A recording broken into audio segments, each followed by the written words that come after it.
Good morning, my brothers and sisters. Welcome to episode number 9 of Be With Me. We are going to look today at our first contact of devout Jews of Jerusalem's first contact with the disciples' first contact with the Holy Spirit's first contact in a new way with our planet. So today is going to be a day of first contacts, and we're going to see what happens. We're just going to open up our eyes.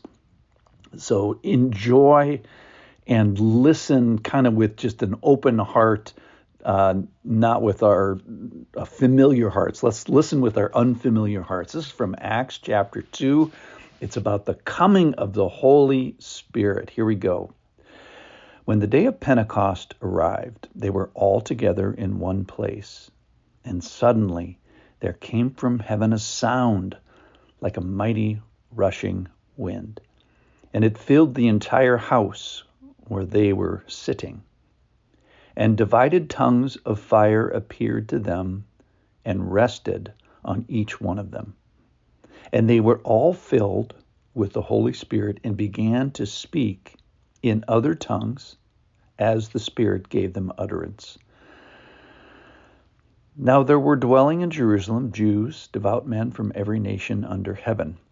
And at this sound, the multitude came together, and they were bewildered, because each one was hearing them speak in his own language. And they were amazed and astonished, saying, "Are not all these who are speaking Galileans?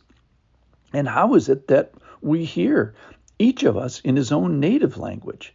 Parthians and Medes and Elamites and residents of Mesopotamia and Judea and Cappadocia and Pontus and Asia and Phrygia and Pamphylia and Egypt and the parts of Libya belonging to Cyrene, and visitors from Rome, both Jews and proselytes, Cretans and Arabians.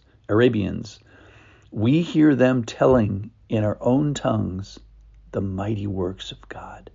And all were amazed and perplexed, saying to one another, "What does this mean?"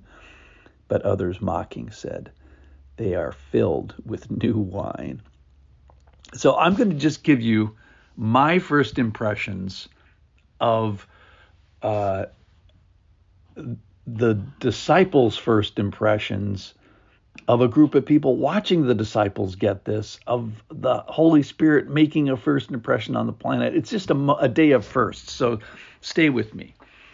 My first thought is they're all together, so what a great thing. They're all with one accord. The Christian church at this time was unified and gathered and agreeing and deciding and putting faith in their book.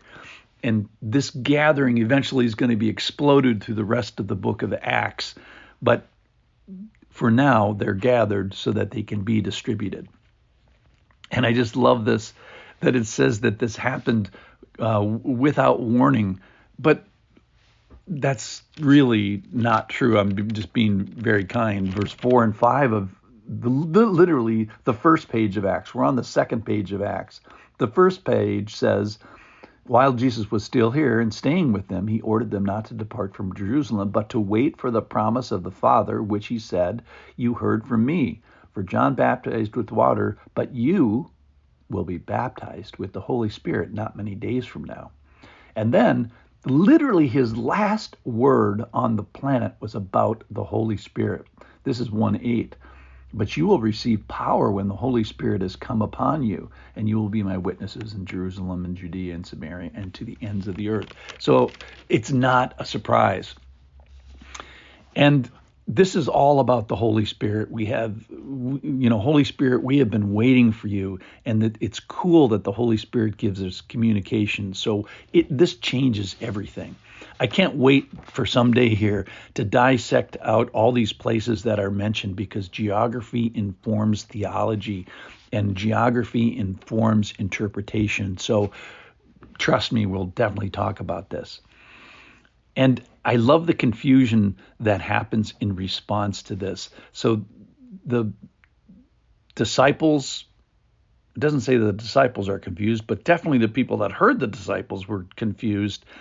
and they were amazed and perplexed. So there's confusion reigning, even though the message was unconfused. Everybody heard it in their own language. I don't know if you've ever done any traveling in the other countries, but traveling is basically a whole effort of confusion. There's different language, different habits, different traditions, different taboos, and traveling is confusion, and the cultural mixing is confusing. And here they're saying that actually goes down with the presence of the Holy Spirit.